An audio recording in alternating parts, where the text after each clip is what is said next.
Olá pessoal, tudo bem com vocês? Sou eu, professor Emerson, trabalhando língua portuguesa com vocês que estão aí na primeira série. E, como nós já estamos acostumados, antes de nós vermos os nossos objetivos e iniciarmos a nossa aula, vou dar aqueles recados a respeito das atividades.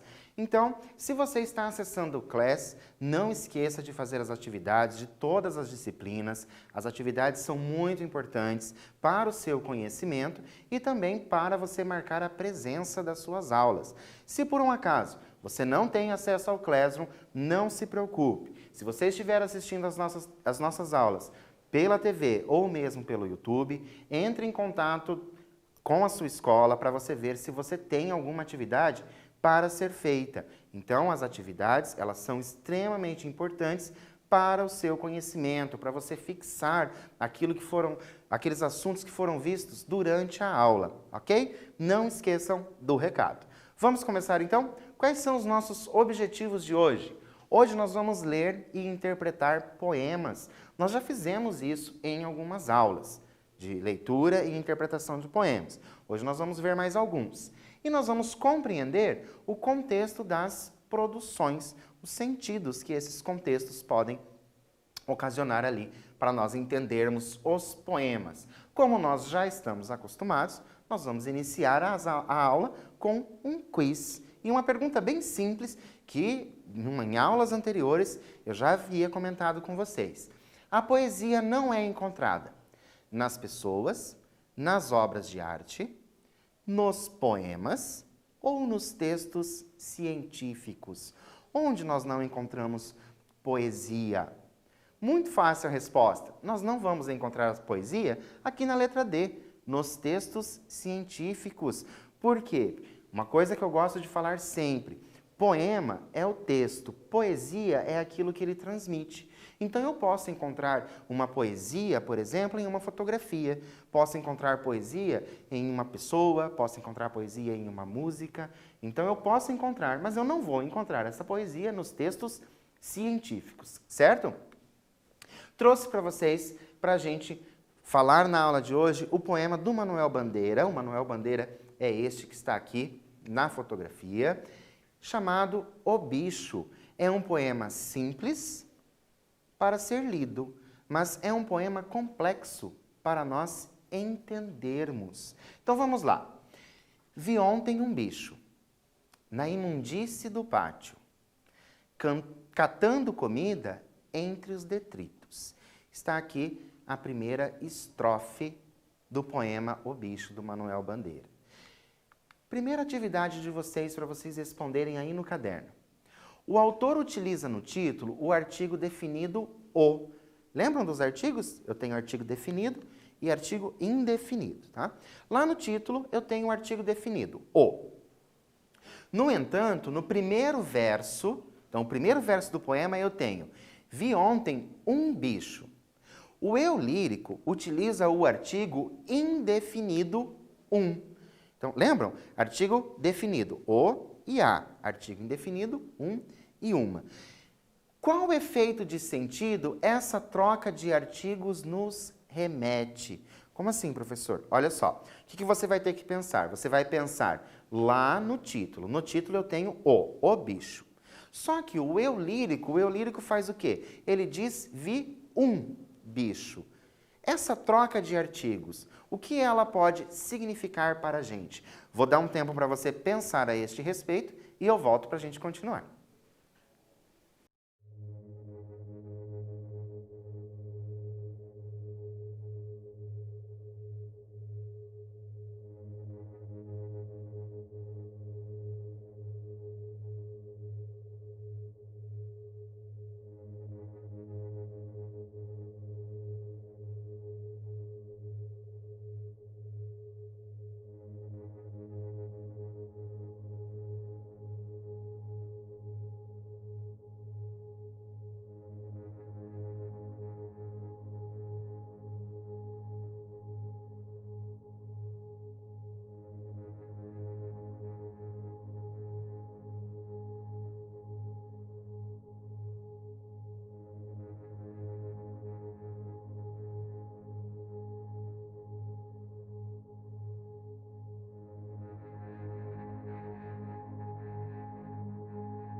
Pensaram a respeito dos efeitos de sentidos produzidos ali com a troca do artigo, o o pelo o que será que isso quer dizer? Vamos ver a resposta? Olha só, ao fazer o uso do artigo definido no título, é possível compreender que o autor sabe de qual animal está falando, diferente do que acontece no primeiro verso.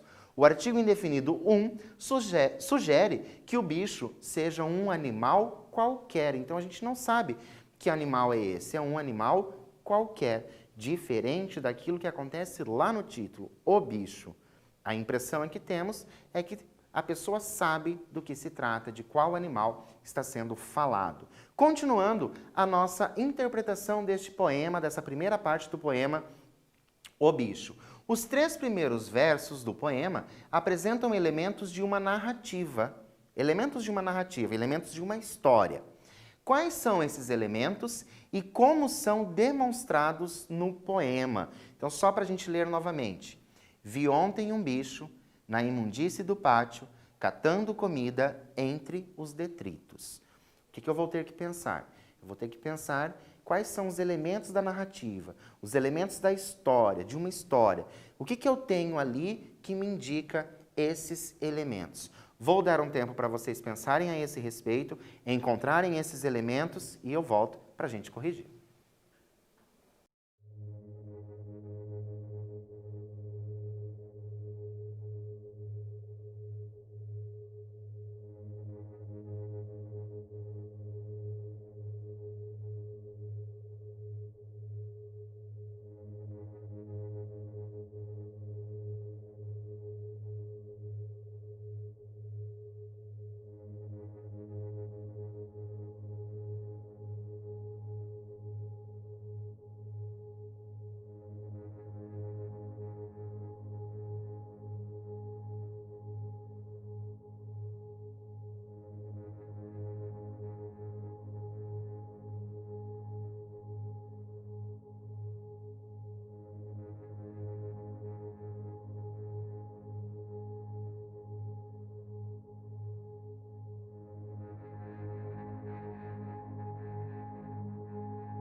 Conseguiram encontrar os elementos da narrativa? Lembraram quais são esses elementos da narrativa? Então eu tenho tempo, espaço, um narrador, um personagem e uma trama, uma história. Então o que aparece nos meus 3 versos aqui? Olha só. Vi ontem um bicho. Eu tenho um narrador.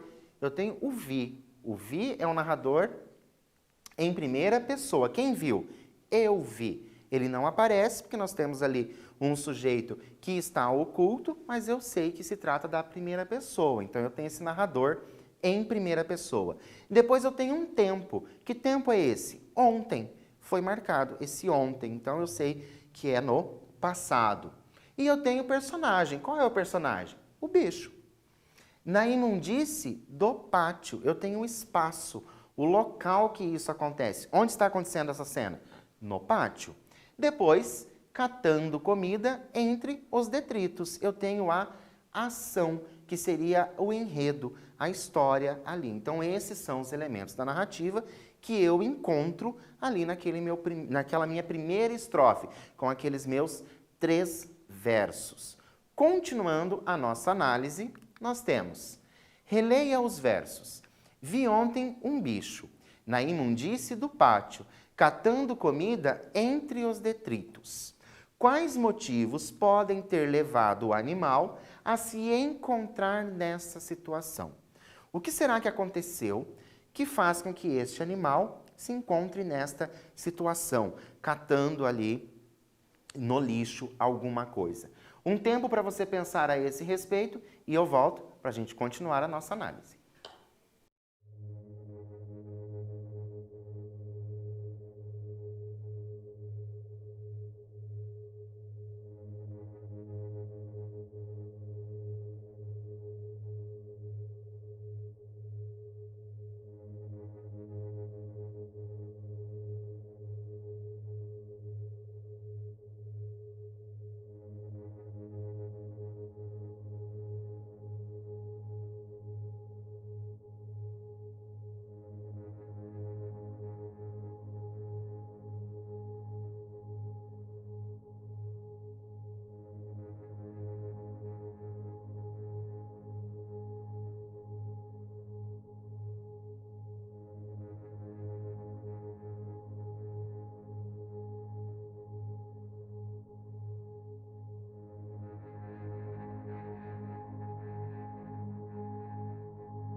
Pensaram então nos motivos que podem ter levado esse animal a estar lá? Olha o que eu coloquei como resposta.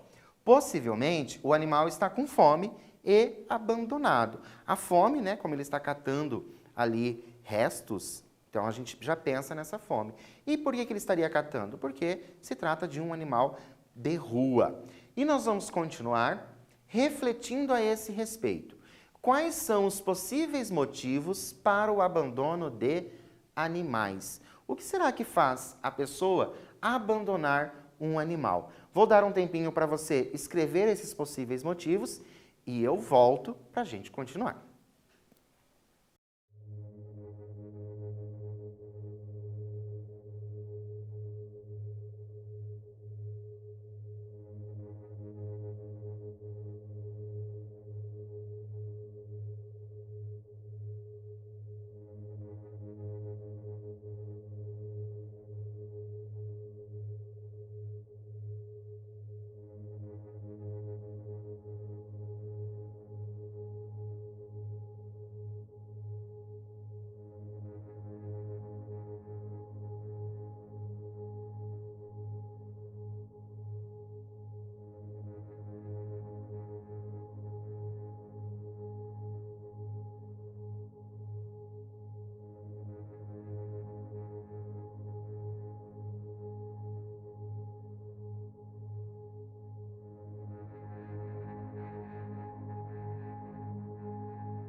Conseguiram pensar a respeito desses motivos que fazem com que as pessoas abandonem os animais? Eu trouxe para vocês uma pesquisa, olha só, um estudo realizado em 2010.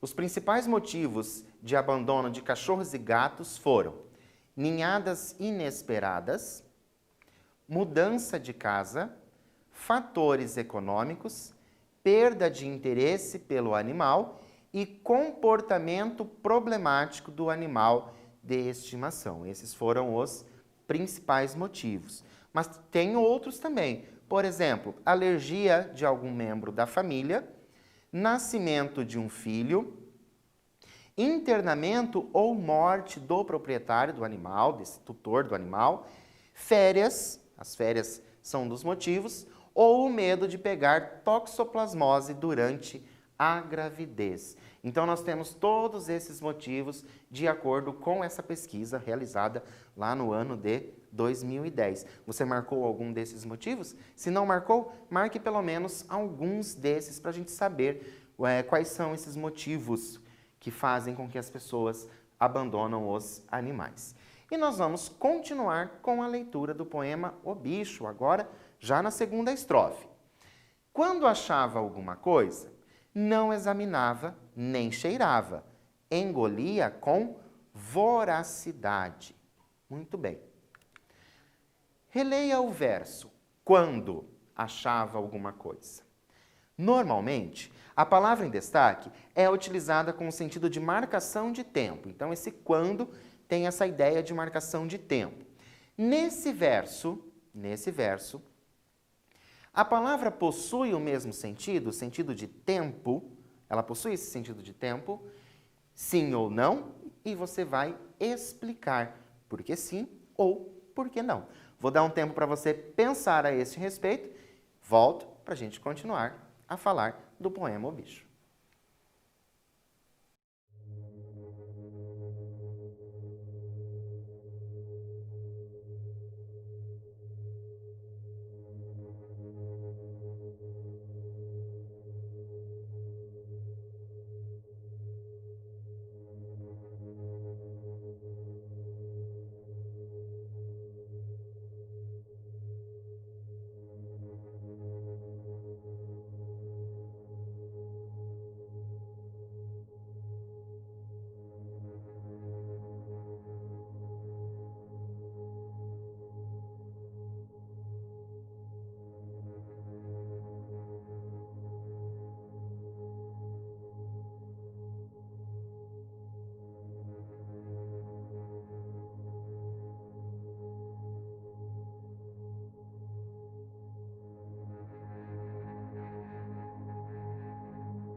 E então, possui ou não possui esse mesmo sentido?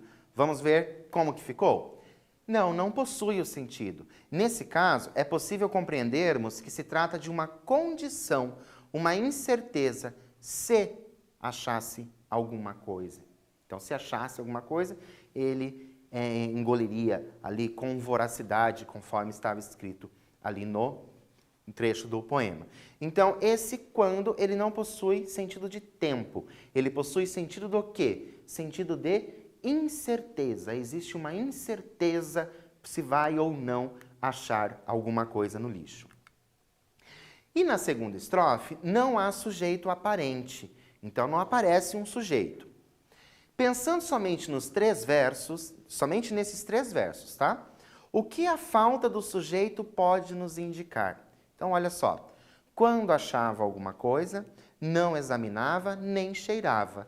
Engolia com voracidade. Como eu não tenho sujeito, eu vou pensar somente nesses três versos e vou dizer o que a falta do sujeito pode nos indicar. Um tempinho para você fazer essa análise e eu volto para a gente corrigir.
Conseguiram analisar esse trecho e ver ali essa questão do sujeito que não está aparente? Como resposta, nós temos assim, ó. Pode nos indicar que o sujeito pode ser qualquer um ou qualquer coisa. Se eu pensar a respeito somente desses três versos, então eu não sei que se trata de um animal, né? O bicho, que eles falam lá no início, o eu lírico diz lá no início, no primeiro verso. Então, como eu não tenho esse sujeito aparente, pode ser que seja qualquer um ou qualquer coisa. Inclusive, pode ser uma pessoa. Mas vamos continuar com a nossa análise. Agora uma outra estrofe. O bicho não era um cão, não era um gato, não era um rato. O bicho, meu Deus, era um homem. Então, esse é o final do poema do Manuel Bandeira chamado O Bicho. Ele diz bem claro no último verso: o bicho, meu Deus, era um homem. Nós temos ali uma ideia de espanto. O autor fez a escolha por 3 animais: cão, gato e rato. Ele coloca esses 3 animais, dizendo que o bicho não era nem cão, nem gato e nem rato. Por que ele indica esses 3 animais e não outros animais, sabendo que se trata do bicho, ok? Um tempinho para você pensar sobre isso, volto para a gente continuar a falar do poema O Bicho.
Conseguiram chegar à conclusão do porquê o autor e o eu lírico fez a opção por utilizar 3 animais ali, o cão, o gato e o rato? Claro que, normalmente, são esses os animais que reviram o lixo para conseguir alimentos. Então, se a gente for pensar em uma cidade, são esses animais que estarão ali na rua procurando por alimentos. Possivelmente, a escolha desses 3 animais tenha sido por esse motivo. E nós vamos continuar e vamos reler. Releia o verso. O bicho, meu Deus, era um homem. O que a escolha dos artigos nos revela? Lembra que nós fizemos o primeiro exercício sobre a escolha de artigos? Agora a gente vai ter mais um exercício. O que será que a escolha desses artigos nos revela? Vou dar um tempinho para você pensar e relembrar ali o que nós falamos no início desta aula e eu volto para a gente continuar.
Lembraram do que nós conversamos no início desta aula? Vamos dar uma olhadinha como que ficou a resposta.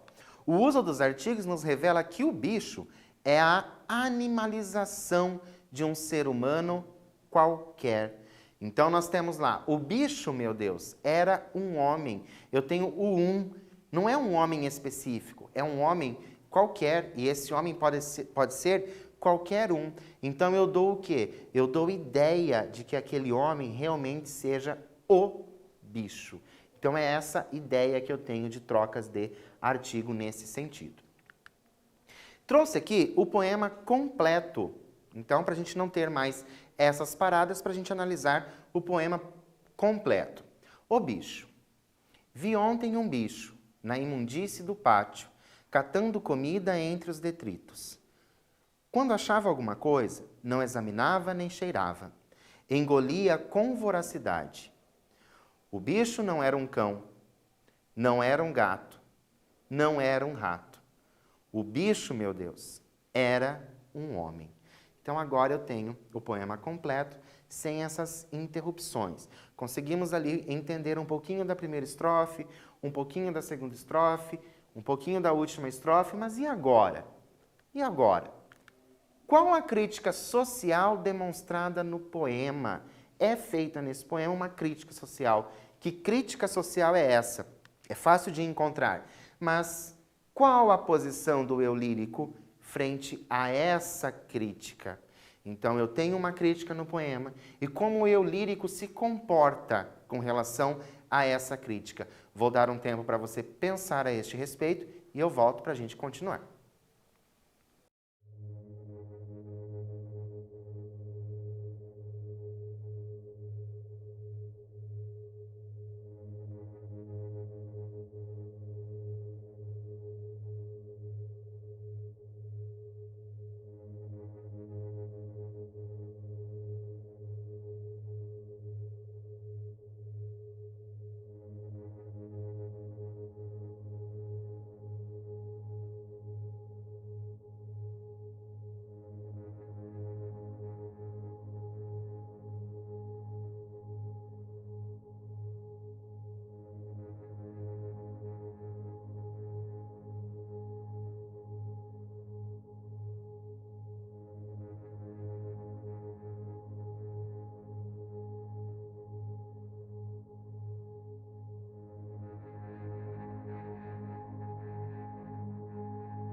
Então, conseguiram localizar a crítica social? Eu acredito que a crítica social neste poema ela está um pouco clara para nós. Mas e agora? A posição do eu lírico com relação a essa crítica? Talvez isso tenha sido um pouquinho mais difícil de você encontrar. Então, o que nós temos? A crítica social é o abandono e o descaso com o ser humano que precisa ser alimentado. Então, ele está ali catando comida nos detritos, certo? Procurando. O eu lírico assumiu a posição de, mesmo horrorizado, somente observar a cena. Por quê? Porque ele diz, vi ontem um bicho. Lembram disso? Lá no início do poema, vi ontem um bicho. Então, qual a posição que ele assume? Ele só observa, ele vê que isso está acontecendo. Então, o poema não nos traz uma atitude ativa com relação ao que o eu lírico pode ter feito com relação àquele bicho, né? Aquele homem que estava ali pegando comida nos detritos, ok? E nós vamos pensar num quiz. No poema O Bicho, do Manuel Bandeira, o eu lírico é masculino e adulto, feminino e adulto, masculino ou feminino, mas jovem, ou ele é não identificável. Quando nós fizemos a leitura do poema, você conseguiu perceber ali qual é o eu lírico, que gênero ele tem, que idade ele poderia ter? Trouxe para vocês que o eu lírico não é identificável. Nós não temos uma ideia de que se trata de um homem ou se trata de uma mulher, se essa pessoa é mais velha ou se essa pessoa é mais nova. A gente não tem esses dados ali no poema. Então, o meu eu lírico não é identificável. Trouxe para vocês mais um trecho, só que desta vez eu trouxe um trecho de uma música. A música chama-se Cidadão, do Zé Ramalho. Tá vendo aquele edifício, moço? Ajudei a levantar. Foi um tempo de aflição, era 4 condução, 2 para ir, 2 para voltar. Hoje, depois dele pronto, olho para cima e fico tonto, mas me vem um cidadão e me diz desconfiado, tu tá aí admirado ou tá querendo roubar? Muito bem, agora a gente vai pensar um pouquinho a respeito desta letra de música ali do Zé Ramalho. Que crítica ele está fazendo? Sobre o que ele está pensando? Olha só, tá vendo aquele edifício, moço? Ajudei a levantar. Então, de alguma forma, ele trabalhou ali, naquele edifício, na construção daquele edifício. E ele diz como ele passou momentos difíceis com isso. Ele passou esses momentos difíceis, porque ele tinha que pegar 4 conduções, para ir, 2 para ir e 2 para voltar. Olha como era difícil ele chegar até esse local de trabalho. E como resultado, ele tem o quê? Depois de todo esse edifício pronto, ele não pode entrar. E não só não pode entrar, como nós temos o quê? Alguém que já pensa que ele pode, inclusive, roubar. Então, nós temos uma crítica social ali muito grande e muito forte. E qual será essa crítica? Eu trouxe aqui para vocês que a crítica é com relação às diferenças de classes sociais. Então, nós tínhamos um trabalhador, né? E a outra classe seria aqueles moradores do edifício, ou pessoas que trabalhariam se fosse um edifício comercial. Mas por que nós temos essa crítica? Por que isso fica claro ali para nós? Então, nós temos por quê? O eu lírico, mesmo tendo participado da construção do prédio, isso fica claro nos primeiros versos, que ele participou dessa construção, não tem acesso à construção, por não fazer parte da mesma classe social. A gente percebe ali uma diferença muito grande de classes sociais. Por mais que você tenha participado da construção de alguma coisa, você não pode ter acesso àquilo porque você não faz parte da mesma classe social. E nós vamos rever o que nós vimos hoje. Vimos algumas características do gênero poema denúncia. Olha só o poema denúncia. Viram que lá no bicho o poema denúncia está denunciando alguma coisa? denunciando uma crítica social. E depois, a mesma coisa acontece ali na letra da canção. Nós temos também uma denúncia, uma crítica social feita ali pelo eu lírico. Interpretamos o poema O Bicho e identificamos uma crítica social atual. São críticas sociais atuais, tanto no poema O Bicho, como na letra da canção. Ainda existem muitas pessoas por aí que precisam se alimentar do lixo e nós também temos aqueles trabalhadores que muitas vezes não vão ter acesso a alguma coisa que ele mesmo produziu, ok? Vou deixar para vocês duas indicações, que é o escritas.org, que eu já venho trazendo essa indicação para vocês há algum tempo, e o livro 50 Poemas de Revolta, que une vários autores e vários poemas de revolta, esses poemas de denúncia. Por hoje, eu agradeço, fico por aqui e aguardo vocês na próxima aula.